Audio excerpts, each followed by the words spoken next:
Hello friends, आप सभी का स्वागत है आपके अपने YouTube channel Shri Shiv online classes के ऑनलाइन पोर्टल पर।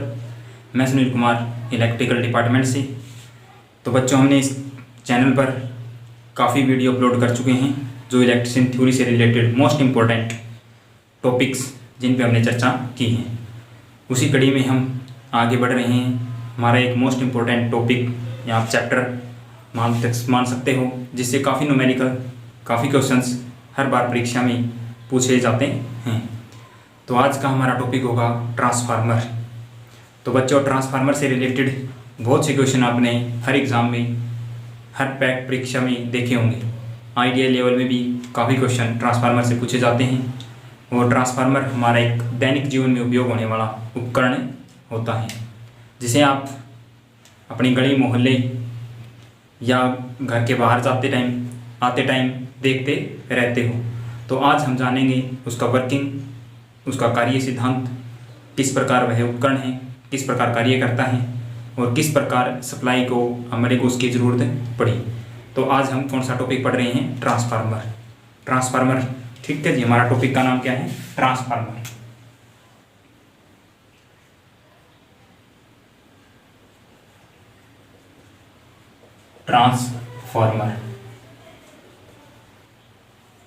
ट्रांसफार्मर आपको नाम से पता चला है, ट्रांस और फार्मर मतलब ट्रांसफ़र कर रहा है कुछ ना कुछ चीज़ों, किसी क्वांटिटी किसी को ट्रांसफ़र करने का कार्य जो करता है उसे क्या बोलते हैं? ट्रांसफार्मर।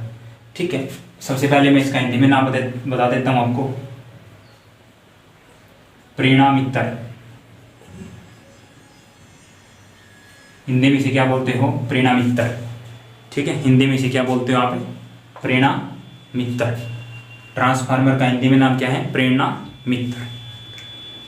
तो बच्चों, ट्रांसफार्मर की डेफिनेशन या परिभाषा क्या होती है?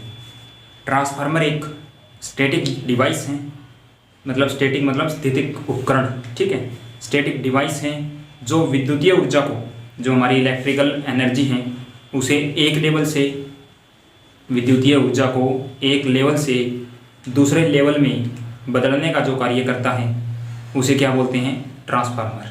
ठीक है, एक लेवल से दूसरे लेवल, अप या डाउन। ठीक है, दूसरी परिभाषा आप बोल सकते हो, ट्रांसफार्मर एक स्टैटिक डिवाइस है या वह स्थितिक उपकरण।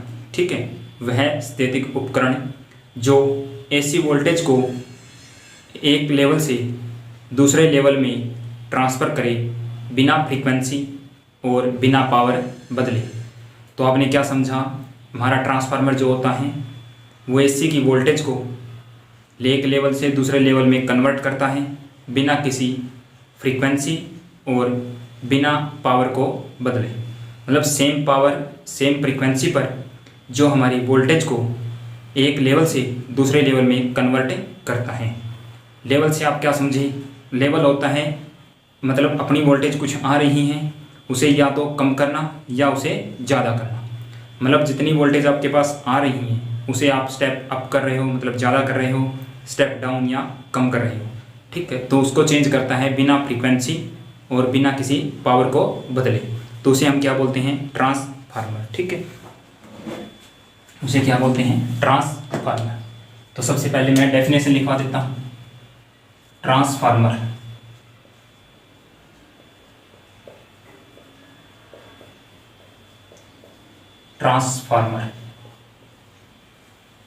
वह स्थितिक उपकरण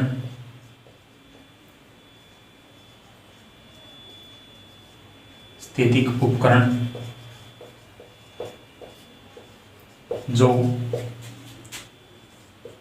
एसी वोल्टेज वह स्थितिक उपकरण जो एसी वोल्टेज को एक लेवल से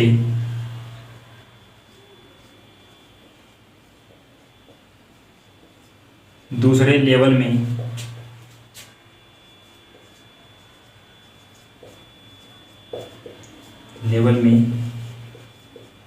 बदले बिना फ्रीक्वेंसी को आप क्या बोलते हो? आवृत्ति। बिना आवृत्ति तथा बिना पावर को बदले, ठीक है। वह स्थितिक उपकरण जो एसी वोल्टेज को एक लेवल से दूसरे लेवल में बदले, क्या कर रहा है, एसी वोल्टेज को एक लेवल से दूसरे लेवल में चेंज कर रहा है, बिना आवर्ती तथा बिना पावर को बदले। मतलब पावर को भी चेंज नहीं करता और आपकी फ्रीक्वेंसी या आवर्ती को भी चेंज नहीं करता। पावर को आप क्या बोलते हो, शक्ति, क्या बोलते हो, शक्ति। तो ट्रांसफार्मर हमारा एक वह स्थैतिक उपकरण जो एसी वोल्टेज को एक लेवल से दूसरे लेवल में बदले, बिना आवर्ती तथा बिना पावर बदले। मतलब आवर्ती को भी चेंज नहीं करता है और हमारी जो पावर इनपुट में दे रहे हो, टोटल पावर इनपुट में जो दे रहे हो, सेम पावर आपको आउटपुट में मिलेगी, ठीक है। इससे आप क्या समझ सकते हो, तो भाई सीधी सी बात है, अगर पावर आपने दी कुछ भी, क्या दी, पावर, और आउटपुट में आपको क्या मिली, सेम पावर मिली, क्या मिली, सेम पावर, ठीक है। क्या मिली आपको, सेम पावर, ठीक है। तो अब आपने क्या किया, वोल्टेज को बढ़ा दिया, ठीक है। सपोज करो आपने ट्रांसफार्मर जो यूज किया वो वोल्टेज को बढ़ा रहा है, ठीक है। तो उसके लेवल में कंपैरिजन में हमारा पी क्या होता है, पी बराबर वी इंटू आई होता है। अगर हमारी इनपुट आपने दी वी और आई, तो आपने क्या किया, सेकेंडरी जो आउटपुट ले रहे हो आप, वोल्टेज समान तो रखेगा नहीं, ठीक है, क्योंकि वोल्टेज को तो कम या ज़्यादा करना ही है। अगर वोल्टेज को कम किया तो आपकी करंट की वैल्यू क्या होगी, इंक्रीज होगी। अगर वोल्टेज को बढ़ा रहे, अगर वोल्टेज को आपने अप किया है तो करंट की जो वैल्यू होगी वो आपकी कम होगी, ठीक है। इसीलिए हमारी जो पावर है वो बराबर रहती है, पावर क्या रहती है, बराबर, वरना तो कोई चांस ही नहीं है पावर सेम रहने का, ठीक है। तो हमारा ट्रांसफार्मर क्या करता है, जैसे जैसे वोल्टेज लेवल को आप बढ़ाते हो, साथ के साथ करंट के लेवल को नीचे भी लेके आता है, और वोल्टेज लेवल को जैसे जैसे नीचे लेके आते हो, सेम प्रोसीजर में करंट की वैल्यू बढ़ जाती है। इसीलिए हमारी पावर जो होती है वो सेम रहती है, ठीक है। चलिए आगे,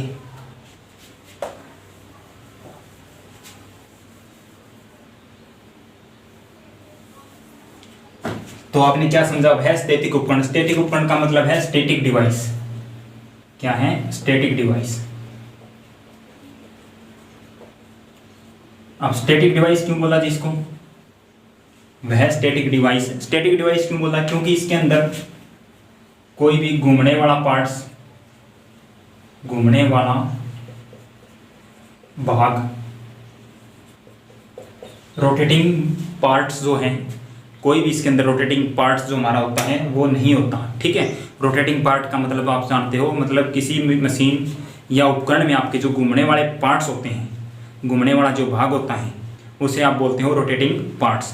तो हमारा ट्रांसफार्मर एक स्टैटिक डिवाइस है जिसके अंदर कोई भी घूमने वाला पार्ट्स आपका नहीं होगा। अब देखो, घूमने वाला पार्ट्स अगर नहीं है, आप यहीं से क्वेश्चन बनाने स्टार्ट करो, आगे तक जैसे जैसे जाओ आपके क्वेश्चन सोल्व आउट होते जाएंगे। घूमने वाला पार्ट्स अगर नहीं है तो आपका जी क्या होगा, घर्षण क्या होगा, कम होगा, घर्षण कम होगा। अब कोई भी अगर पार्ट्स हमारा जो घूम रहा है या मूवेबल है तो उसको मूवेबल होते टाइम क्या होगा, घर्षण होगा। अगर घर्षण हो रहा है तो हमारे लॉस बढ़ेंगे, क्या होंगे, लॉस बढ़ेंगे। अगर स्टैटिक डिवाइस है, घूमने वाला पार्ट्स नहीं है, ठीक है, तो घर्षण क्या होगा, कम होगा। मतलब इसके अंदर क्या है, लॉस भी कम होंगे, लॉस क्या होंगे, कम होंगे, ठीक है। लॉस क्या होंगे, कम होंगे। लॉस अगर कम है आपकी, लॉस अगर आपके कम है तो आपकी जो है दक्षता, दक्षता या एफिशिएंसी, आप क्या मान रहे हो, एफिशिएंसी, वो क्या होगी, अच्छी होगी। दक्षता या एफिशिएंसी आपकी जो है वो अच्छी होगी, ठीक है। तो सर्वप्रथम वह स्टैटिक उपकरण जो एसी वोल्टेज की एक लेवल को दूसरे लेवल में बिना फ्रीक्वेंसी, बिना पावर बदले चेंज करे, उसे क्या बोलते हैं, ट्रांसफार्मर, ठीक है। क्योंकि इसके अंदर कोई घूमने वाला पार्ट नहीं होता, इसीलिए आप क्या बोला, स्टैटिक उपकरण। तो आपको ट्रांसफार्मर पता चला होगा क्या काम करता है, ठीक है। अब आगे देखिए,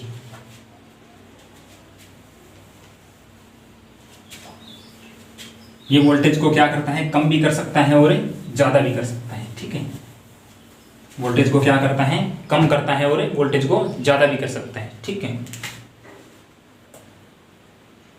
अब क्या किया आपने, वोल्टेज को कम किया।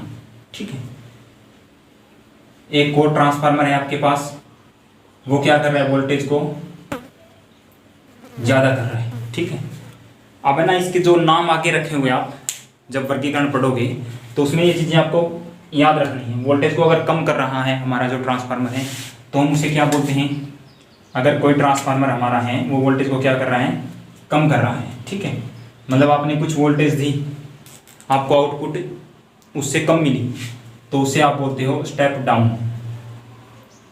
क्या बोलते हो, स्टेप डाउन ट्रांसफार्मर। अगर वोल्टेज आपको मिली ज़्यादा, मतलब बढ़ा के वोल्टेज दी, उसे आप क्या बोलोगे, स्टेप अप ट्रांसफार्मर।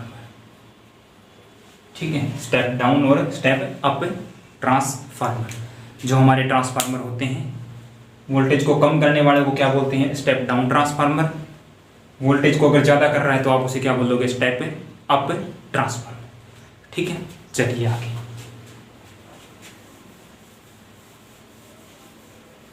अब हम पढ़ते हैं ट्रांसफार्मर का वर्किंग। क्या पढ़ते हैं, वर्किंग प्रिंसिपल।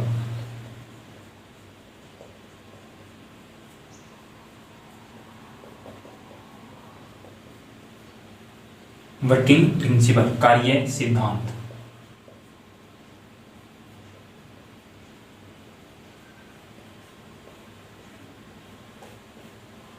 हम क्या पढ़ेंगे, ट्रांसफार्मर का कार्य सिद्धांत।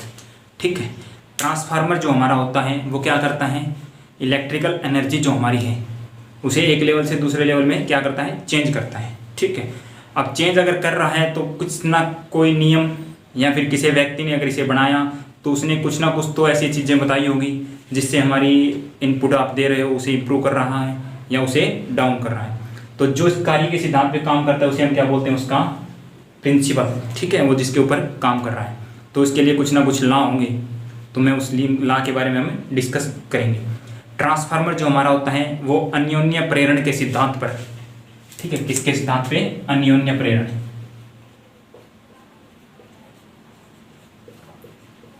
अन्योन्य प्रेरण के सिद्धांत पर क्या करता है, कार्य करता है। ठीक है, अन्योन्य प्रेरण होता है आपका म्यूचुअल इंडक्शन। क्या होता है, अन्योन्य प्रेरण हमारा होता है म्यूचुअल इंडक्शन। अब म्यूचुअल इंडक्शन कहाँ से आया, ठीक है, तो ये जो नियम है हमारे अन्योन्य प्रेरण म्यूचुअल इंडक्शन, ये ला दिए थे हमारे फैराडे नामक वैज्ञानिक ने। तो फैराडे नामक वैज्ञानिक जहाँ उन्होंने क्या बताया था, ठीक है, हम बताते हैं। फैराडे ने अपने इलेक्ट्रोमैग्नेट के दो नियम दिए थे। कितने नियम दिए थे, दो मैग्नेट के दो नियम दिए थे। ठीक है, एक था सेल्फ इंडक्शन, एक था म्यूचुअल इंडक्शन। ठीक है, फैराडे के इलेक्ट्रोमैग्नेट के म्यूचुअल इंडक्शन के सिद्धांत पे कार्य करता है। ठीक है, क्योंकि फैराडे ने अगर दिया तो फैराडे का नाम तो आना ही था। कौन सा नियम है, म्यूचुअल इंडक्शन। ठीक है, तो फैराडे के इलेक्ट्रोमैग्नेट के म्यूचुअल इंडक्शन। म्यूचुअल इंडक्शन हमारा क्या होता है, जब आप किसी क्वाइल या फिर किसी व्यक्ति किसी दूसरे के पास आप बैठते हो तो उसके गुण या उसकी संगति, ठीक है ना, उसके गुण आपके अंदर आना। ठीक है, मतलब किसी वस्तु है और आपने कोई दूसरी वस्तु उसके पास रख दी, जैसे ये मार्कर है, ये मार्कर इसके पास रखा। कुछ टाइम बाद क्या हुआ, इसके अंदर जो गुण थे, अच्छे थे बुरे थे कुछ भी थे, उनकी कॉपी इसके अंदर हो रही है। ठीक है, तो जो ये आपका हो रहा है इंडक्शन, ये कैसा इंडक्शन है, म्यूचुअल इंडक्शन। तो ऐसे ही नियम किन्होंने दिए थे, फैराडे नामक वैज्ञानिक ने दिए थे। हम उसके ऊपर डिस्कस करते हैं। कार्य सिद्धांत क्या है, ट्रांसफार्मर, टीएफ जहां लिखा है वो क्या होता है, ट्रांसफार्मर। ट्रांसफार्मर फैराडे के इलेक्ट्रोमैग्नेट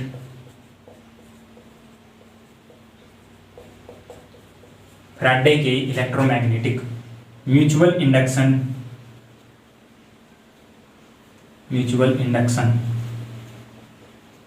आप हिंदी में लिखना चाहो तो लिख सकते हो, अन्योन्य प्रेरण, अन्योन्य प्रेरण। ट्रांसफार्मर फैराडे के इलेक्ट्रोमैग्नेटिक अन्योन्य प्रेरण के सिद्धांत पर कार्य करता है। ठीक है, फैराडे के इलेक्ट्रोमैग्नेटिक की म्यूचुअल इंडक्शन के सिद्धांत पर कार्य करता है। प्रेरण का जो हमारा अस्तित्व है, ठीक है, अब आगे क्या है, ट्रांसफार्मर फैराडे के इलेक्ट्रोमैग्नेटिक म्यूचुअल इंडक्शन के सिद्धांत पर कार्य करता है। ठीक है, प्रेरण का जो अस्तित्व है केवल जो हमारा होता है एसी परिपथ में। ठीक है, क्या होता है, म्यूचुअल इंडक्शन जो हमारा होता है वो किस सर्किट पर कार्य करता है, एसी सर्किट पर। जो आपका म्यूचुअल इंडक्शन जो होगा वो नाम मात्र एसी सर्किट पर ही अप्लाई होगा। अतः आप समझ चुके होंगे जो हमारा ट्रांसफार्मर है वो केवल और केवल एसी पर ही कार्य करेगा, डीसी पर नहीं। ठीक है, हमारा जो ट्रांसफार्मर है वो एसी पर ही कार्य करता है, डीसी पर नहीं। ठीक है, अन्योन्य प्रेरण के सिद्धांत के अनुसार आगे क्या है, अन्योन्य प्रेरण या म्यूचुअल इंडक्शन के सिद्धांत के अनुसार हमारी जो प्राइमरी कॉइल होती है क्या होती है, प्राइमरी वाइंडिंग। चलो मैं डायग्राम बना के सिखाता हूँ आपको, फिर उस समझ में आएगा अच्छे से।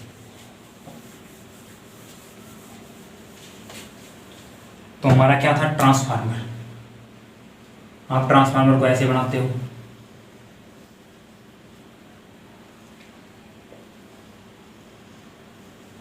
ये हमारा क्या है, ट्रांसफार्मर।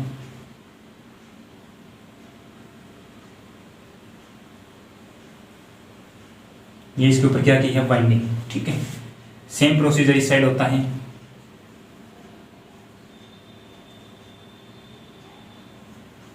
ठीक है,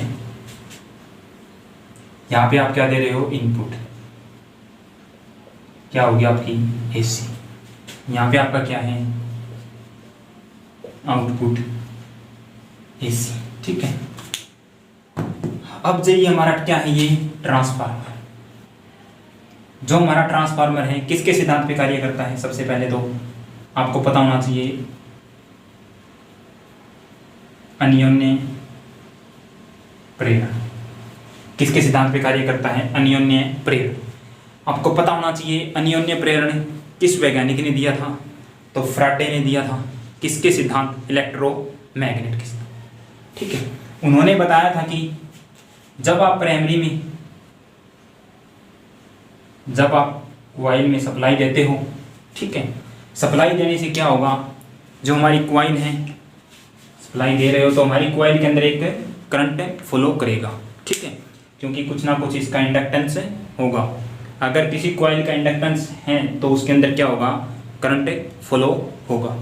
अगर करंट फ्लो हो रहा है तो हमारी ये क्या है, कॉइल है, तो इसी वजह से इसके अंदर क्या हुआ, एक करंट फ्लो हुआ भाई। मान लिया करंट हमारा क्या फ्लो हुआ, आई। ठीक है, करंट फ्लो होने से इसके अंदर क्या होगा, एक एमएमएफ क्या उत्पन्न होगा, एमएमएफ। ठीक है, मैग्नेटोमोटिव फोर्स। ठीक है, क्या उत्पन्न होगा, एमएमएफ। अगर एमएमएफ उत्पन्न होता है तो हमारा यहाँ से क्या उत्पन्न भी होगा, फ्लक्स। ठीक है, फ्लक्स क्या उत्पन्न होगा, फ्लक्स, जो हमारा किस क्वांटिटी का होगा, एसी। क्योंकि हम सप्लाई एसी दे रहे हैं तो इसके अंदर कैसा मैग्नेटिक फ्लक्स उत्पन्न होगा, एसी। यही फ्लक्स यहाँ से ट्रांसफार्मर कोर के द्वारा पास रखी दूसरी कॉइल के साथ लिंक करता है। यही फ्लक्स, ये आपका क्या है, फ्लक्स। यही फ्लक्स आपका दूसरी कॉइल के साथ लिंक करता है। यहाँ क्या किया, जिसने लिंक किया, क्या किया, लिंक। फिर आपको पता है फैराडे ने नियम दिए थे, जब किसी कंडक्टर को मैग्नेटिक क्षेत्र में रखकर घुमाया जाए या किसी कंडक्टर को मैग्नेटिक अक्षेत्र घुमा दो। ठीक है, आपने पढ़े थे फैराडे के नियम। जब किसी कंडक्टर को मैग्नेटिक क्षेत्र में रखकर घुमाया जाए या फिर कंडक्टर को शिथिल रखकर मैग्नेट को घुमाया जाए तो आपकी क्या होती है, कंडक्टर के अंदर एक ईएमएफ उत्पन्न हो जाती है। ये नियम किसने दिए थे, फैराडे ने। ठीक है, फैराडे ने क्या बताया था कि जब किसी कंडक्टर को चुंबकीय क्षेत्र में रखकर घुमाया जाए तो उस कंडक्टर के अंदर ईएमएफ उत्पन्न होगी। दूसरी कंडीशन, किसी कंडक्टर को शिथिल रखे मैग्नेटिक फील्ड को उसके पास घुमा दो, ठीक है, उसके चारों ओर घुमा दो, तब भी कंडीशन क्या होगी, इसके अंदर ईएमएफ उत्पन्न होगी। अब देखो जो हमारा ये फ्लक्स है किसी क्वांटिटी का है एसी, मतलब ये क्या कर रहा है, अपना मान चेंज कर रहा है। अगर मान चेंज कर रहा है तो हमारा कैसा है, अल्टरनेटिंग फ्लक्स। अब इस कॉइल के साथ लिंक करके क्या करेगा, इसके अंदर ईएमएफ उत्पन्न करेगा। क्या होगी, ईएमएफ उत्पन्न। ईएमएफ उत्पन्न होने से क्या होगा, ईएमएफ उत्पन्न होगी। अगर आप कुछ लोड लगा रहे हो तो इसके अंदर करंट फ्लो होगा। आप इस साइड क्या मिलेगी, आपको आउटपुट मिलेगी। ठीक, ये हमारा था कौन सा, अन्योन्य प्रेरण या म्यूचुअल इंडक्शन। ये जो नियम है वो हमारा था अन्योन्य प्रेरण या फिर म्यूचुअल इंडक्शन। अब देखो ट्रांसफार्मर में बताते हैं, जो आपने ये बनाई है इसे क्या बोलते हो, कोर। इसे क्या बोलते हो, कोर। ये आपकी क्या है, वाइंडिंग। ये क्या है, वाइंडिंग। ये क्या है, वाइंडिंग। अब देखो इस साइड वाइंडिंग, इस साइड वाइंडिंग, ठीक है, तो इसको वाइंडिंग को अलग भी करना होता है। तो जिस साइड आपने सप्लाई दे रहे हो, मतलब इनपुट दे रहे हो, तो उसे आप बोलते हो प्राइमरी वाइंडिंग। ठीक है, जिस साइड इनपुट दे रहे हो उसे क्या बोलते हो, प्राइमरी वाइंडिंग। ठीक है, जिस साइड इनपुट दे रहे हो उसे क्या बोलते हो, प्राइमरी वाइंडिंग। जिस साइड आपको आउटपुट मिल रही है उसे क्या बोलते हो, सेकेंडरी वाइंडिंग। ठीक है, जिस साइड आपने इनपुट दिया ट्रांसफार्मर को, जहाँ से इनपुट मिल रही है, जिस कॉइल में आप इनपुट दे रहे हो, जिस वाइंडिंग में आप इनपुट दे रहे हो, उसे क्या बोला जाता है, प्राइमरी वाइंडिंग। ठीक है, जिस साइड से आपको आउटपुट मिलेगी, जिस साइड से आपको आउटपुट मिलती है उसे आप क्या बोलते हो, सेकेंडरी वाइंडिंग। ठीक है, द्वितीयक कुंडली। ठीक है, इसे आप क्या बोलते हो, द्वितीयक कुंडली। हिंदी में क्या बोलते हैं, द्वितीय कुंडली। ठीक है, ये होती है आपकी प्रथम कुंडली। क्या होती है, प्रथम कुंडली या कुंडलन। ठीक है, वाइंडिंग को हिंदी में क्या बोलते हैं, कुंडलन। जिस साइड आपने इनपुट दिया उसे प्राइमरी वाइंडिंग, जिस साइड आपको आउटपुट मिला उसे सेकेंडरी वाइंडिंग। वाइंडिंग पता चल गई। साथ के साथ आपको पता होना चाहिए वाइंडिंग किस तार की बनाई जाती है। तार दोनों साइड आप सेम यूज करते हो। ठीक है, कैसा, सुपर इनेमल्ड कॉपर वायर या तार। सुपर इनेमल्ड कॉपर वायर या तार। ठीक है, तो तार आप कौन सा यूज कर रहे हो, सुपर इनेमल्ड का मतलब होता है जो इंसुलेशन होता है वो अच्छा होना चाहिए। ठीक है, कैसा होना चाहिए, अच्छा होना चाहिए, मतलब हीट वगैरह के द्वारा जल्दी सी मतलब उखड़ने वाला ना हो या फिर उतरने वाला ना होना चाहिए, अब अच्छा होना चाहिए। और कॉपर की वायर होनी चाहिए आपकी। ठीक है, कैसे होनी चाहिए, कॉपर वायर, जो आप वाइंडिंग करते हो या फिर आपका जो मैग्नेट है अच्छा बनेगा, आउटपुट आपको अच्छी मिलेगी। ठीक है, सुपर इनेबल्ड कॉपर वायर की क्या की जाती है, इसके अंदर वाइंडिंग की जाती है। ये आप क्या यूज कर रहे हो, कोर। ठीक है, कोर। कोर किसके द्वारा बनाई जाती है आपकी, कोर किस मटेरियल की बनाई जाती है, सिलिकॉन, स्टील। कोर किस चीज़ की बनी होती है, सिलिकॉन स्टील की। जो आपकी कोर है वो किस चीज़ की बनी होती है, सिलिकॉन स्टील की पत्तियों की। किस चीज़ की बनी होती है, सिलिकॉन स्टील की पत्तियों। ठीक है, बारीक बारीक पत्तियाँ आप यूज करते हो, उनको आप पर्थड़ी रखते हो, रखने के बाद उनको पंच करते हो, उसके बाद इसके ऊपर बाइंडिंग की जाती है। ठीक है, डिटेल से हम चर्चा करेंगे इसके पार्ट्स में। जिस भाग पे ये बाइंडिंग की जाती है, जिस भाग पे ये बाइंडिंग की जाती है उस भाग को आप बोलते हो लिंब। क्या बोलते हो, लिम्ब। जिस भाग पर, कोर के जिस भाग पर वाइंडिंग की जाती है, ठीक है, मतलब आपकी ट्रांसफार्मर की कोर तैयार होगी। कोर तैयार होने के बाद आपने क्या किया, यहाँ वाइंडिंग की और यहाँ की। हर जगह तो वाइंडिंग नहीं करते, यहाँ नहीं की, यहाँ भी नहीं। तो जिस भाग पे आपने वाइंडिंग की है उस भाग को आप क्या बोलते हो, लिम्ब। ठीक है, मतलब कोर के जिस भाग पर वाइंडिंग की जाती है उसे हम लिम्ब बोलते हैं। ठीक है, क्या बोलते हैं, लिम्ब। तो आपको पता चला ट्रांसफार्मर स्टैटिक डिवाइस जो एसी को एक लेवल से दूसरे लेवल में बदलने का काम करता है, बिना फ्रीक्वेंसी, बिना पावर बदले। जिस पर आप सप्लाई दे रहे हो ट्रांसफार्मर की प्राइमरी वाइंडिंग, जिससे आप आउटपुट ले रहे हो ट्रांसफार्मर की सेकेंडरी वाइंडिंग। जिस भाग पे, कोर के जिस भाग पर वाइंडिंग की जाती है उसे बोलते हैं लिम्ब। ठीक, उसे क्या बोलते हैं, लिम्ब। अन्योन्य प्रेरण ट्रांसफार्मर का म्यूचुअल इंडक्शन के सिद्धांत पर कार्य करता है। हमारा ट्रांसफार्मर है अन्योन्य प्रेरण या म्यूचुअल इंडक्शन के सिद्धांत पर कार्य करता है। किस वैज्ञानिक ने दिए थे ये, फैराडे। किसने दिए थे, फैराडे ने। ठीक है, कोर हमारी होती है सिलिकॉन स्टील की पत्तियों की बनाई जाती है। जो हमारी कोर होती हैं वो किस चीज़ की बनाई जाती है, सिलिकॉन स्टील की पत्तियों के द्वारा कोर को बनाया जाता है। ठीक है, आगे देखो, साथ के साथ लिख लो, इतना आगे बताता हूँ इसी में।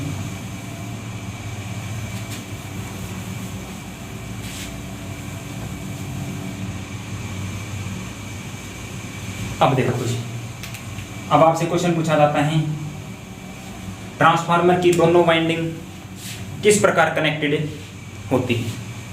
ठीक है, ट्रांसफार्मर की जो हमारी फर्स्ट वाइंडिंग, प्राइमरी वाइंडिंग आप जिसे बोलते हो, सेकेंडरी वाइंडिंग आप जिसे बोलते हो, ठीक है, तो ये किस प्रकार कनेक्टेड होती है।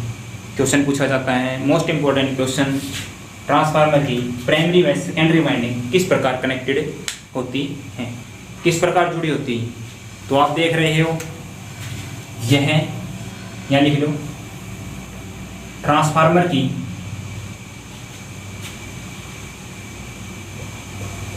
प्राइमरी तथा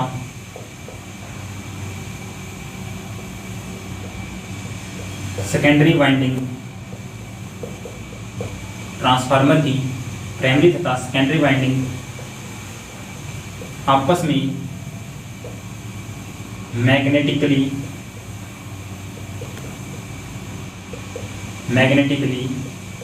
जुड़ी होती हैं।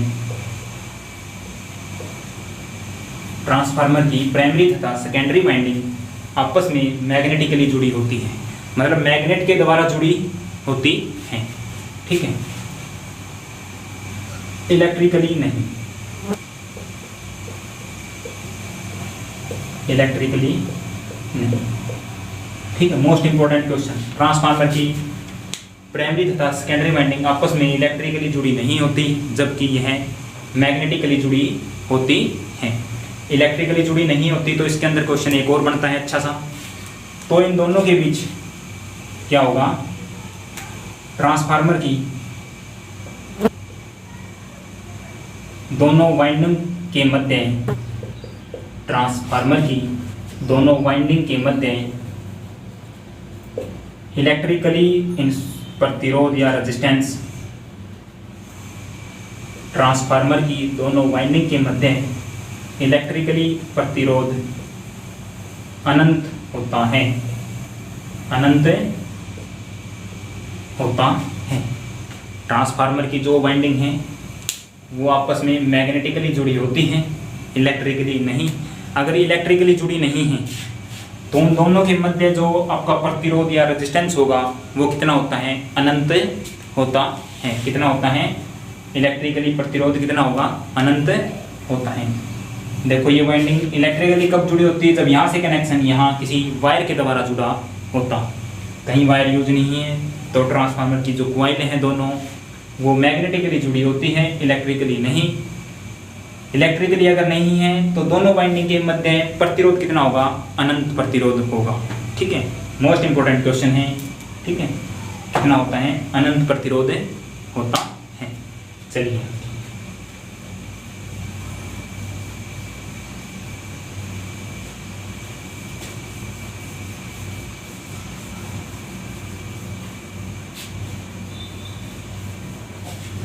तो आपको पता चला ट्रांसफार्मर किस प्रकार कार्य करता है, क्या करता है, वोल्टेज को एक लेवल से दूसरे लेवल में चेंज करता है।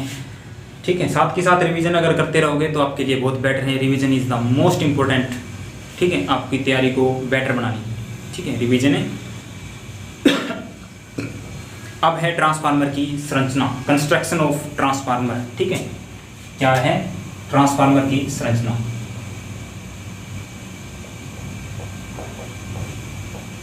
संरचना या बनावट, ट्रांसफार्मर की संरचना या बनावट। ठीक है, ट्रांसफार्मर हमने कैसा बनाया था अभी जस्ट,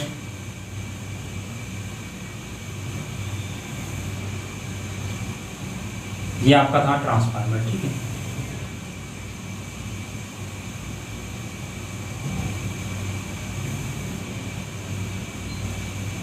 ये आपका क्या था ट्रांसफार्मर।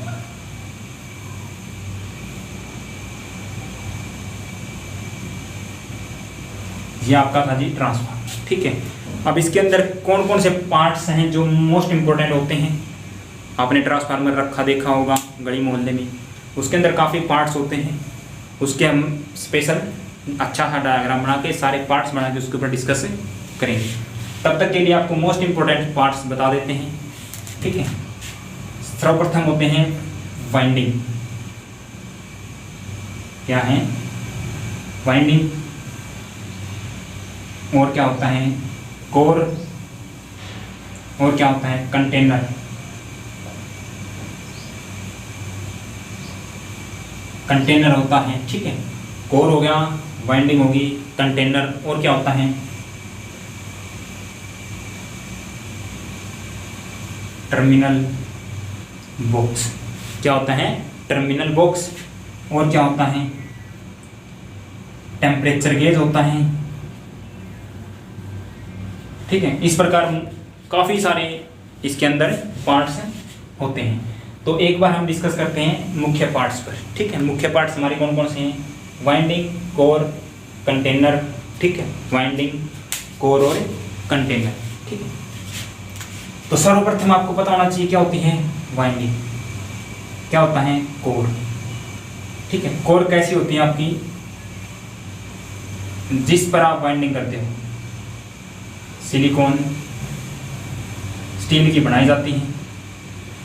ठीक है, कोर पे क्या करते हो आप, जिस भाग पर आप वाइंडिंग कर रहे हो, ठीक है, जिस पर वाइंडिंग की जाती है वो कंप्लीट जो आपका है वो क्या है कोर है। कोर पर आप क्या करते हो वाइंडिंग करते हो। कोर के जिस भाग पर वाइंडिंग करते हो उस भाग को आप क्या बोलते हो लिंब। ठीक है, कोर किस चीज़ की बनाई जाती है, सिलिकॉन स्टील की। इतना हम डिस्कस कर चुके हैं। अब मैंने बताया था इसकी कुछ पत्तियों का यूज किया जाता है। ठीक है, पत्तियों का यूज किया जाता है। उन पत्तियों की मोटाई आपको ध्यान रखनी है, 0.35 mm टू 0.5 mm। क्या होता है आपका कोर की जो पत्तियां होती हैं, हमारी सिलिकॉन स्टील की जो पत्तियां आप यूज करते हो, उन पत्तियों की जो मोटाई है वो कितनी होती है 0.35 mm से, ठीक है, 0.5 mm तक। उन पत्तियों की मोटाई कितनी होनी चाहिए 0.35 mm से 0.5 mm तक। ठीक है, उसके बाद आपकी वाइंडिंग होती है। वाइंडिंग कितनी होती है आपकी, दो वाइंडिंग होती है। एक होती है प्राइमरी वाइंडिंग, क्या होती है प्राइमरी, दूसरी सेकेंडरी। क्या होती है दूसरी सेकेंडरी। प्राइमरी वाइंडिंग कौन सी होगी, जिस वाइंडिंग पर आप इनपुट दे रहे हो, मतलब आपकी ये है, आपने क्या दिया यहाँ इनपुट। अब आप इसे क्या बोलोगे प्राइमरी वाइंडिंग। क्या बोलोगे प्राइमरी वाइंडिंग। यहाँ से आपको क्या मिला जी, आउटपुट मिली कुछ ना कुछ, इसे आप क्या बोलोगे सेकेंडरी वाइंडिंग। इसे आप क्या बोलोगे सेकेंडरी वाइंडिंग। ठीक है, जिस वाइंडिंग से आप इनपुट दे रहे हो ट्रांसफार्मर को वो आपकी है प्राइमरी वाइंडिंग। जिस वाइंडिंग से आपको आउटपुट मिल रही है वो आपकी क्या होगी सेकेंडरी वाइंडिंग। ठीक है, वाइंडिंग करने के बाद जिस पूरे बॉक्स के अंदर ये सब पार्ट्स रखे जाते हैं उसे क्या बोलते हैं कंटेनर। ठीक है, उसे क्या बोलते हैं कंटेनर। ठीक है, जिस पार्ट्स के अंदर, जिस बॉक्स के अंदर आप बॉक्स बना रहे हो, जिसके अंदर सब कुछ चीज़ें रखी होती हैं, हमारी वाइंडिंग, कोर वगैरह, तेल वगैरह इसके अंदर यूज़ कर रहे हैं, वो जो रखा होता है उस पार्ट्स को आप क्या बोलते हो, कंटेनर। जिस पॉइंटों के द्वारा सप्लाई दे रहे हो उसे आप टर्मिनल बॉक्स बोल रहे हो, समझते होगे टर्मिनल बॉक्स। आपने जो सप्लाई आ रही है वो किसी ना किसी के माध्यम से, ठीक है, किसी ना किसी माध्यम से हमारी वाइंडिंगों के साथ कनेक्टेड होती है। डायरेक्ट तो तार नहीं लगाते ना यहाँ, ठीक है। तो आप उसके अंदर कुछ मटेरियल जो यूज कर रहे हो, जो आपने बॉक्स बनाया है, जो आप पॉइंट यूज कर रहे हो, उन पॉइंटों को क्या बोलते हो, टर्मिनल बॉक्स। उसके अलावा इसके अंदर पार्ट्स होता है अपना टेम्परेचर गेज। टेम्परेचर गेज समझते हो आप, तापमान गेज, जो आपका क्या काम करता है, टेम्परेचर को मापने का काम करता है, ठीक है। चलिए आगे, ट्रांसफार्मर की संरचना या बनावट। आगे क्या हमारा टेम्परेचर गेज, ठीक है। वाइंडिंग मैंने आपको बता दिया, प्राइमरी और सेकेंडरी दो वाइंडिंग होती थी। कौन कौन सी, प्राइमरी और सेकेंडरी। जिस पर आप सप्लाई देते हो प्राइमरी वाइंडिंग, जिससे आप आउटपुट लेते हो सेकेंडरी वाइंडिंग, ठीक है। अब आपकी क्या होती है, कोर होती है। क्या होती है, कोर। कोर थी किस चीज़ की बनाई गई थी, सिलिकॉन स्टील की पत्तियों की, जिनकी मोटाई आप कितनी पढ़ते हो, 0.35 mm से 0.5 mm तक आप उनकी मोटाई पढ़ते हो, ठीक है। जो आपकी कोर हैं वो क्या काम करती हैं, जो प्राइमरी वाइंडिंग में आपका जो फ्लक्स उत्पन्न होता है उससे सेकेंडरी वाइंडिंग तक पहुंचाने का जो कार्य है, ठीक है। प्राइमरी वाइंडिंग द्वारा उत्पन्न चुंबकीय फ्लक्स को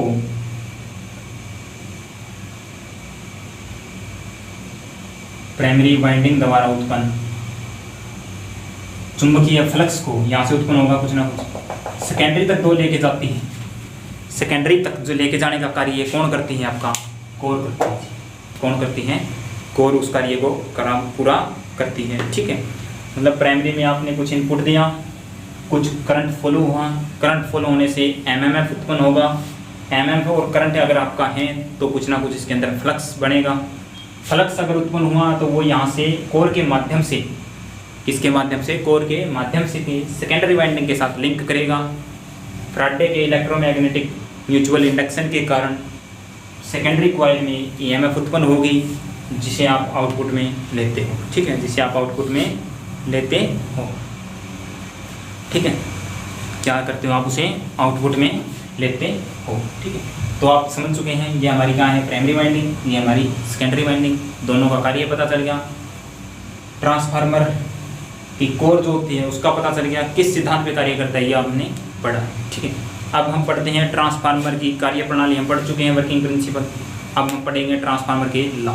क्या पढ़ते हैं, ट्रांसफार्मर की लॉ, एडवांटेज ऑफ ट्रांसफार्मर, ठीक है, ट्रांसफार्मर के लॉ।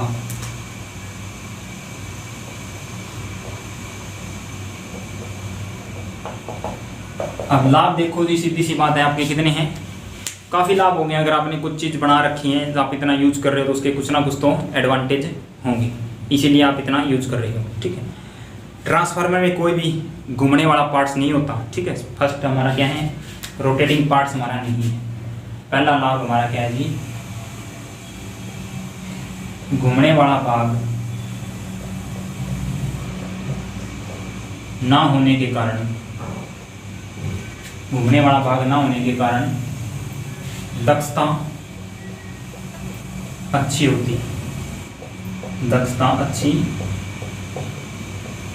होती है। मोस्ट इंपॉर्टेंट, घूमने वाला भाग ना होने के कारण दक्षता अच्छी होगी। दक्षता अच्छी है तो आपका क्या होगा, जो हानियां हैं, हानियां कम होती हैं, हानियां कम होती हैं, साथ के साथ घूमने वाला पार्ट्स नहीं। तो देखभाल की जो आवश्यकता है, देखभाल की आवश्यकता,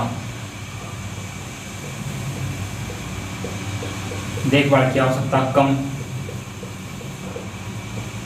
देखभाल की आवश्यकता कम होती है, ठीक है। घूमने वाला भाग ना होने के कारण दक्षता अच्छी होती है। घूमने वाला पार्ट्स अगर नहीं है तो आपकी जो एफिशिएंसी होगी ट्रांसफार्मर की वो बहुत अच्छी होगी। अगर दक्षता आपकी अच्छी हो रही है या फिर घूमने वाला पार्ट्स नहीं है तो आपके जो लॉस है ना वो क्या हो रहे हैं, कम है। सीधी सी बात है, अगर लॉस कम है तो दक्षता अच्छी, दक्षता अच्छी है तो क्या है, फिर लॉस कम है, ठीक है। तो आपके लॉस क्या हो रहे हैं, कम हो रहे हैं। लॉस अगर कम है, साथ के साथ घूमने वाला पार्ट्स अगर नहीं है, घूमने वाला पार्ट अगर नहीं होता किसी में और लॉस उसके कम है, तो आपको क्या है उस मोटर की या फिर उस उपकरण की या फिर उस मशीन की देखभाल की आवश्यकता भी आपको कम पड़ती है। ठीक है, देखभाल की आवश्यकता भी आपको कम पड़ती है। ठीक है, क्या पड़ती है? कम। देखभाल अनुरक्षण जिसे आप समझते हो, ठीक है, या फिर आप मरम्मत का कार्य है वो भी आपका क्या होगा? कम होगा। अगर लॉस वगैरह नहीं है तो आपकी मरम्मत वगैरह का कार्य भी क्या होगा? कम होगा। स्टैटिक प्रकार का उपकरण होने के कारण ट्रांसफार्मर दक्षता आपकी कितनी लगभग मानी जाती है? 90% से अब दक्षता जो आपकी कितनी होती है? 90% से ज़्यादा, 95%, 98% तक इसकी एफिशिएंसी क्या मानी जाती है? एफिशिएंसी दक्षता मानी जाती है। कितनी मान सकते हो? 90 से 95, 95 से 98 तक इसकी एफिशिएंसी होती है, जो आपके लिए मोस्ट इम्पोर्टेंट है।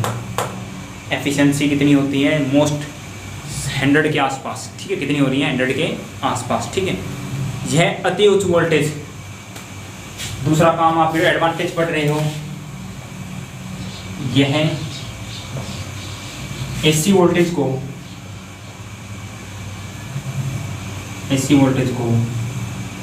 कम व ज़्यादा करता है। ठीक है, एसी वोल्टेज को कम व ज़्यादा करता है। सबसे बड़ा एडवांटेज तो यही है ना, हमारी जो एसी वोल्टेज हमारी उत्पन्न हो रही है, काफ़ी लंबे ट्रांसमिशन करने के बाद भी हम अगर उसकी वैल्यू को बढ़ाना चाहते हैं, उसके मान को बढ़ाना चाहते हैं, तो हम क्या करते हैं? ट्रांसफार्मर का प्रयोग करते हैं। क्या करते हैं? ट्रांसफार्मर का प्रयोग करते हैं। अब आपने देखा होगा जनरेटिंग स्टेशन, जहाँ से हमारी बिजली hydro power plant, thermal power plant या न्यूक्लियर पावर प्लांट में जहाँ भी हमारी जो एनर्जी है, ऐसी इलेक्ट्रिकल एनर्जी या आपकी बिजली का उत्पादन जहाँ हो रहा है, वहाँ से आप तारों के द्वारा काफ़ी लंबी दूरी तक उसे ट्रांसमिट कर सकते हो। ट्रांसमिट करते भी हो, आपने देखी भी हैं लाइनें। तो वो किसकी वजह से सफल हो पाई? हमारे ट्रांसफार्मर की वजह से ही हम उसे सफल कर पाए हैं। मोस्ट इम्पोर्टेंट भाग है बहुत, इसके बगैर आप ट्रांसमिशन करना असंभव है। ठीक है, क्या है? असंभव है। ट्रांसफार्मर के बिना आपकी ट्रांसमिशन लाइन या फिर आपको एसी इलेक्ट्रिकल एनर्जी को ट्रांसमिट करना असंभव है। तो सबसे पहले यह एसी वोल्टेज को कम व ज़्यादा करता है, ट्रांसमिट करने के लिए आपको फ़ायदेमंद है। आप क्या करते हो? जनरेटिंग स्टेशन से आपकी जो वोल्टेज उत्पन्न हो रही है उसे ट्रांसफार्मर के द्वारा स्टेप अप करके, स्टेप अप मतलब है उसकी वैल्यू को बढ़ा के, ठीक है, क्या किया आपने? जनरेटिंग स्टेशन, ये मैंने लिख दिया जनरेटिंग स्टेशन। यहाँ से आपकी क्या होगी? इलेक्ट्रिकल एनर्जी उत्पन्न होगी। इलेक्ट्रिकल एनर्जी यहाँ आपकी कितनी होती है? 6.6 kV, 11 kV, इतनी ही आप उत्पन्न करते हो। उसके बाद क्या करते हो आप? यहाँ लगा दिया जी ट्रांसफार्मर। कौन सा? Step up. क्या लगा दिया? स्टेप। अब ये ट्रांसफार्मर इसे क्या करेगा? 132 kV, 240 kV, 440 kV तक बढ़ा देता है। ठीक है, क्या कर दिया? 440 kV तक गए, इसकी वोल्टेज को बढ़ा दिया। जैसे जैसे अगर वोल्टेज बढ़ेगी तो क्या होगा? हमारा करंट पे कम होगा। अगर आपने, मैंने पहले बताया था, पावर को चेंज नहीं करता है, सेम पावर पर हमारा ट्रांसफार्मर क्या करता है? कार्य करता है। साथ के साथ यह फ्रीक्वेंसी में परिवर्तन नहीं करता। ठीक है, तो आपने क्या किया? जनरेटिंग स्टेशन से जो वोल्टेज उत्पन्न हुई उसे स्टेप अप किया 132, 240, 440 kV के साथ। साथ साथ हमारा क्या हुआ? करंट की वैल्यू कम होगी। ठीक है, करंट की वैल्यू कम होगी। करंट की वैल्यू कम होने के हमारे 2-3 फायदे होंगे। कितने फायदे होंगे? 2 से 3 फायदे होंगे। करंट की वैल्यू कम होने से हमारा क्या होगा जी? करंट की वैल्यू कम होने से हमारा क्या होगा? जो हम तार यूज कर रहे हैं, क्या यूज कर रहे हैं? तार का साइज कम हो जाएगा, कम हो जाएगा। ठीक है, कम हो जाएगा। भाई सीधी सी बात है, अगर करंट कम है ना तो हम क्या करते हैं? तार पतला यूज करते हैं। अगर करंट ज़्यादा हाईएस्ट करंट फ्लो कराना है तो आप तार का मोटा यूज करते हो। ठीक है, तो आपने देखा जैसे जैसे स्टेप अप किया, करंट की वैल्यू कम होगी तो तार का साइज क्या हो जाएगा? कम हो जाएगा। साइज मतलब डाया। अगर तार का साइज कम होता है, तार का साइज कम होता है तो जो तार की खपत है, खपत क्या होगी? कम होगी। खपत मतलब है लागत, ठीक है। खपत क्या होती है? लागत। पहले जो आपकी तार आ रही थी, अगर करंट की वैल्यू ज़्यादा है तो आपकी 1 क्विंटल तार लग रही थी, ठीक है, ट्रांसमिशन में 1 क्विंटल। अब तार का साइज आपने क्या कर दिया? कम कर दिया। तो ये तो है नहीं कि 1 क्विंटल फिर भी लगेगी, ठीक है। तो वो आपकी 80-90 किलो में काम चल सकता है, उससे कम में काम चल सकता है। तो खपत होती है जितनी आपको ज़रूरत होती है वो क्या होगी? कम होगी। खपत अगर कम होगी तो सीधी सी बात है भाई, कीमत क्या लगेगी? ये खर्चा जो लगेगा वो कम लगेगा, कीमत या खर्चा कम हो जाएगा फिर, ठीक है। जो आपका खर्चा था, जो इन्वेस्ट कर रहे थे आप पैसे, वो पैसों की बचत किसने करवाई? ट्रांसफार्मर के द्वारा अपने पैसे की बचत की। तो ये संचरण प्रक्रिया जो हो रही है, ठीक है। एक बात और, ट्रांसफार्मर में अगर करंट की वैल्यू कम कर दी तो आपकी जो हानियां हैं, वो क्या हो जाएगी? लॉस क्या हो जाएंगे? कम हो जाएंगे। लॉस समझते हो? मतलब जो आपने वायर के अंदर जो लॉस होते हैं, ठीक है, वायर के अंदर जो आपके लॉस होती हैं, हीट होती हैं, हीट किसके बराबर होती हैं? H बराबर I² RT जूल। अगर करंट की वैल्यू हाईएस्ट है तो हमारी हीट होगी ज़्यादा। अब ट्रांसफार्मर ने क्या किया? वोल्टेज बढ़ा दी, करंट क्या हो गया? कम। करंट अगर वैल्यू कम है तो लॉस जो होंगे या फिर हीट जो होगी वो कम होगी। हीट अगर कम होगी तो आप मान सकते हो हमारे जो लॉस हैं या फिर आपकी एफिशिएंसी होगी वो आउटपुट हमें अच्छी मिलेगी, ठीक है। बीच में लॉसेज होंगे वो नाम मात्र होंगे। तो हीट जो लॉस है वो भी इसकी वजह से कम होगा। तो यहाँ से आपने इतने एडवांटेज पढ़ लिए इसके बारे में, ठीक है। क्या हो गया? ट्रांसफार्मर ट्रांसमिशन लाइनों के लिए मोस्ट इम्पोर्टेंट है। ट्रांसफार्मर की वजह से ये लॉस हमारे कम हो रहे हैं, खर्चा कम, वोल्टेज को कम में ज़्यादा कर सकता है, घूमने वाला भाग नहीं होता, इसी वजह से इसकी दक्षता जो एफिशिएंसी है वो अच्छी होगी। हानियाँ इसके अंदर कम होती हैं, देखभाल की आवश्यकता नहीं होती, ठीक है। अब हमारा जो ट्रांसफार्मर है एसी वोल्टेज को कम या ज़्यादा कर सकता है। जहाँ आपको कम वोल्टेज की आवश्यकता हो आप स्टेप डाउन करके यूज कर सकते हो। सेम कंडीशन में आपको हाईएस्ट वोल्टेज चाहिए तो आप ट्रांसफार्मर के द्वारा हाईएस्ट वोल्टेज भी प्राप्त कर सकते हो।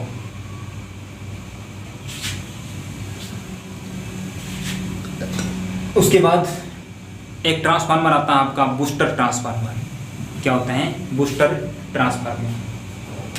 कौन सा जी? बूस्टर। बूस्टर ट्रांसफार्मर आप बोल रहे हो मतलब आपने कहीं तक अच्छी ट्रांसमिशन की, अच्छी लंबी ट्रांसमिशन करी, कुछ ना कुछ लॉस होने की वजह से आपकी जो है वोल्टेज ड्रॉप होगी। क्योंकि देखो लॉस इतनी अगर पावर इतने भी आपके जो हैं मोटर हैं, उपकरण हैं, जनरेटर हैं, कुछ भी हो, लॉस तो होते हैं, लेकिन डिपेंड है उसकी आकार बनावट पे। तो ट्रांसफार्मर में लॉस कम होते हैं लेकिन होंगे ट्रांसफार्मर में। आपने काफ़ी दूरी लंबी तक ट्रांसमिट किया, उसके बाद कहीं बजाने के बाद आपको वोल्टेज क्या मिलती है? कम मिलती है। वहाँ दोबारा से आप स्टेप अप ट्रांसफार्मर यूज करके, कौन सा? स्टेप अप ट्रांसफार्मर कम यूज करके उसकी वैल्यू को क्या कर सकते हो? फिर से बढ़ा सकते हो। उसे आप बूस्टर भी बोल सकते हो। क्या बोल सकते हो? बूस्टर बोल सकते हो। तो इतने हमारे ट्रांसफार्मर के लाभ थे, ठीक है। क्या थे? इतने ट्रांसफार्मर के लाभ थे, ठीक है। एडवांटेज हमने पढ़ी। घूमने वाला भाग ना होने के कारण दक्षता अच्छी होती है, 90 से 98% तक आप इसकी एफिशिएंसी मानते हो। दक्षता अच्छी है तो हानियाँ हमारी क्या होगी? कम होगी। या फिर घूमने वाला पार्ट ना होने के कारण हानियाँ कम होती है, सीधी सी बात है। हानियाँ अगर कम है, दक्षता अच्छी है तो देखभाल की आवश्यकता क्या होगी? कम होगी। एसी वोल्टेज को कम में ज़्यादा करता है, बहुत अच्छा अभी कम में ज़्यादा कर रहा है। तो आप क्या देखते हो? जनरेटिंग स्टेशन में आपकी पावर जो उत्पन्न करते हो, एनर्जी उत्पन्न करते हो, वो कम होती है। ट्रांसमिट करने के लिए आप उसकी वैल्यू को बढ़ा देते हो। जैसे जैसे वोल्टेज की वैल्यू बढ़ा रहे हो करंट की वैल्यू कम होगी। करंट की वैल्यू कम होने पे आपका जो तार यूज कर रहे हो उसका साइज क्या हो जाएगा? कम हो जाएगा, ठीक है। उसके बाद जो तार का मटेरियल है, कॉपर है या फिर एल्यूमिनियम है, उस तार की जो खपत होगी वो कम होगी। खपत कम होने के साथ साथ आपका जो खर्चा है या जो आपकी कीमत लग रही है वो क्या लगेगी? कम लगेगी, ठीक है। साथ ही करंट की वैल्यू कम होने से जो हीट का लॉस है वो आपका क्या होगा? कम होगा, ठीक है। वो आपका क्या होगा? कम होगा। चलो भाई पानी पी लेता हूँ एक बार। तो बच्चों अब हम पढ़ते हैं ट्रांसफार्मर की हानि, ठीक है। देखो कुछ ना कुछ एडवांटेज है तो उस चीज़ का हमें एक दो हानि भी होगी, उसे भी डिस्कस करते हैं। ट्रांसफार्मर की हानि। ट्रांसफार्मर की एक सबसे बड़ी हानि मैं बता देता हूँ क्या है? जो मैंने फर्स्ट टाइम जब आपको डेफिनेशन बताई थी उसी टाइम बताया था, ठीक है। जो हमारा ट्रांसफार्मर है वो केवल और केवल एसी के सिद्धांत पर कार्य करता है, मतलब एसी सप्लाई पर ही कार्य करता है। तो सबसे बड़ी जो इसकी क्या है हानि क्या है, यह है डीसी सप्लाई पर कार्य नहीं करता। सबसे बड़ी हानि क्या है, यह है डीसी सप्लाई पर कार्य नहीं करता, ठीक है। जो हमारा ट्रांसफार्मर है इतना अच्छा उपकरण होने के कारण भी अब इसके अंदर एक हानि है, यह है डीसी सप्लाई पर कार्य नहीं करता। अब सोचो डीसी सप्लाई पर कार्य क्यों नहीं कर रहा, ठीक है। इसके आप 2 या 3 इफेक्ट पढ़ सकते हो, ठीक है। डीसी सप्लाई पर कार्य क्यों नहीं करता, चलिए। फर्स्ट कारण, जो फैराडे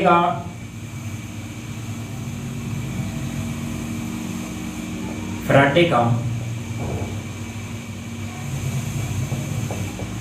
इलेक्ट्रोमैग्नेटिक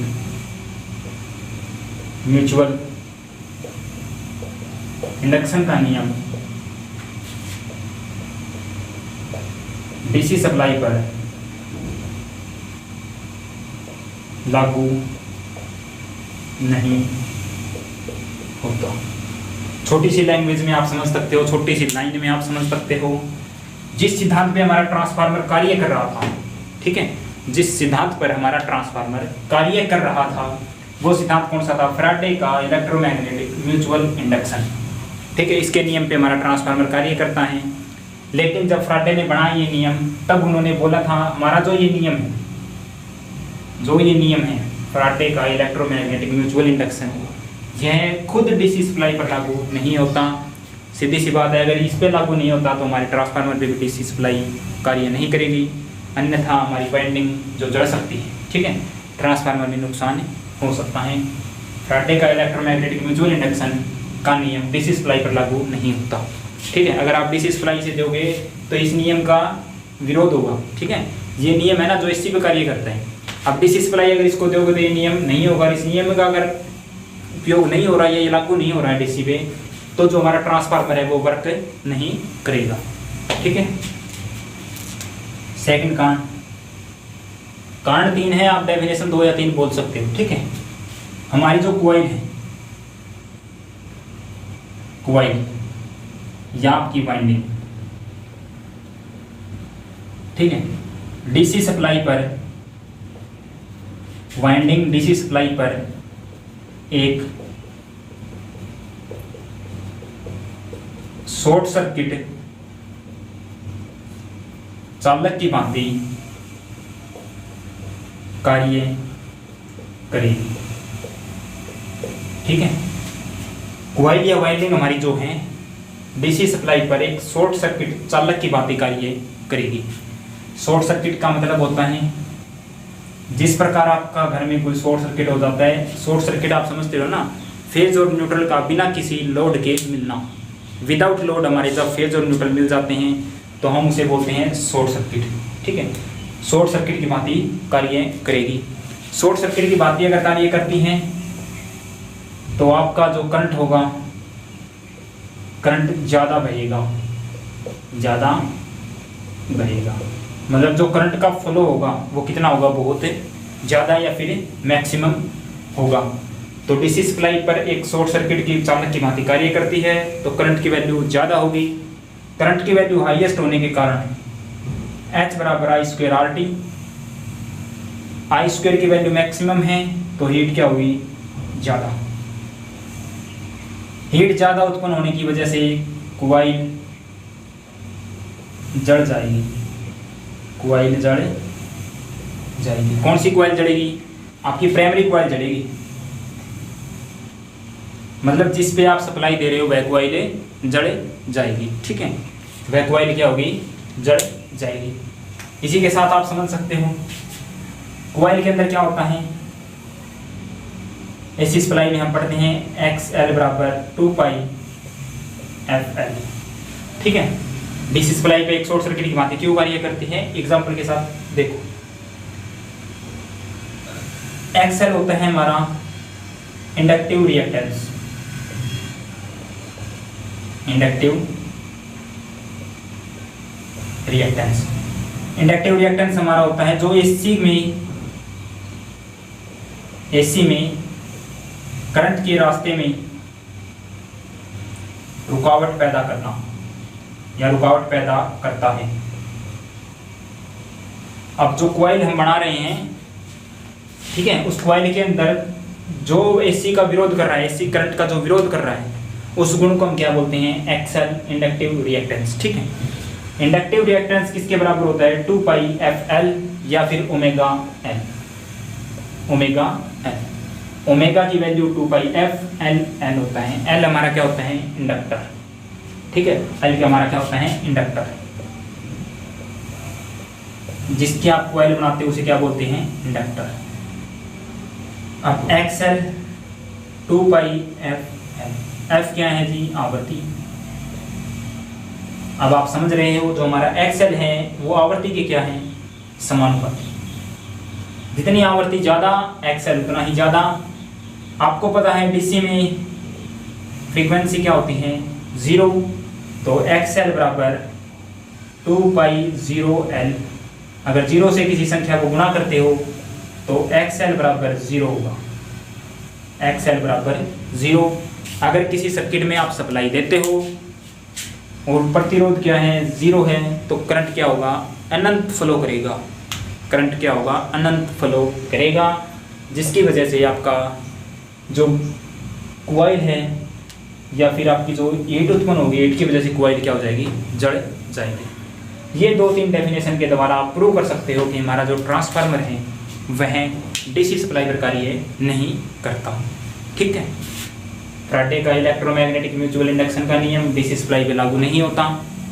जो फैराडे का इलेक्ट्रोमैग्नेटिक म्यूचुअल इंडक्शन का जो नियम है वह डीसी सप्लाई को पालना नहीं करता है। इस वजह से हमारा जो ट्रांसफार्मर है वह भी डीसी सप्लाई पर कार्य नहीं करेगा। सेकंड, कॉइल जो या वाइंडिंग यूज कर रहे हो वह डीसी सप्लाई पर एक शॉर्ट सर्किट की भांति कार्य करेगी। क्यों? क्योंकि उसके अंदर जो एक्सएल का गुण था वो डायरेक्टली प्रोपोर्शनल था फ्रीक्वेंसी के। फ्रीक्वेंसी डीसी में होती नहीं, तो फ्रीक्वेंसी की वैल्यू 0। अगर फ्रीक्वेंसी की वैल्यू 0 है तो आपका जो एक्सएल का गुण है वो क्या होगा? 0। अगर किसी सर्किट में प्रतिरोध की वैल्यू 0 होती है तो करंट अपना मैक्सिमम फ्लो करेगा। करंट की वैल्यू हाईएस्ट होने के कारण हीट जो होगी वो मैक्सिमम उत्पन्न होगी। हीट की वजह से आपकी जो वाइंडिंग है वो जड़ जाएगी। तो इस प्रकार आज की क्लास में हमने ट्रांसफार्मर की डेफिनेशन, ट्रांसफार्मर के वर्किंग प्रिंसिपल, ट्रांसफार्मर के पार्ट्स, ट्रांसफार्मर के लाभ और किस प्रकार यह डीसी पे कार्य नहीं करता, इस पर चर्चा की है। तो आशा करता हूँ आप सभी को समझ आया होगा। तो बच्चों, क्लास अगर अच्छी लगे क्लास को लाइक, चैनल को सब्सक्राइब कर लें ताकि आने वाली वीडियो के नोटिफिकेशन आपको बहुत जल्द मिल सकें। और अगर वीडियो अच्छी लग रही है, कुछ सीखने को आपको मिल रहा है, तो अपने दोस्तों को बताने में हिचकिचाहट ना करें। क्या ना करें? हिचकिचाहट न करें। आप सभी के प्यार से ही हमारा हौसला बढ़ता है और हम इतना बेस्ट कंटेंट जो आपको प्रोवाइड करवा रहे हैं फ्री ऑफ कॉस्ट, ठीक है, उसमें आगे भी हम इसी प्रकार प्रोवाइड करवाते रहेंगे और आपकी पढ़ाई सुचारू रूप से चलती रहेगी। तो आज के लिए इतना ही। एक बार फिर से मैं बोल देता हूँ, क्लास अगर अच्छी लगे तो क्लास को शेयर, चैनल को सब्सक्राइब कर लो और वीडियो को लाइक ज़रूर करें। ठीक है, वीडियो को शेयर करना इतना आपके लिए फ़ायदेमंद होगा। अगर आप किसी को अच्छी चीज़ बताते हो तो उसके लिए आप भगवान का रूप हो। ठीक है, तो आप क्या करो, इस वीडियो को अपने दोस्तों के साथ, अपना जो आपका एक इकट्ठा समूह है उस समूह या आपके व्हाट्सएप ग्रुप, फेसबुक पेज पे शेयर करिए ताकि हम सबके साथ हमारा परिवार है उसकी संख्या बढ़ सके। चैनल को सब्सक्राइब करें। Thank you, have a nice day.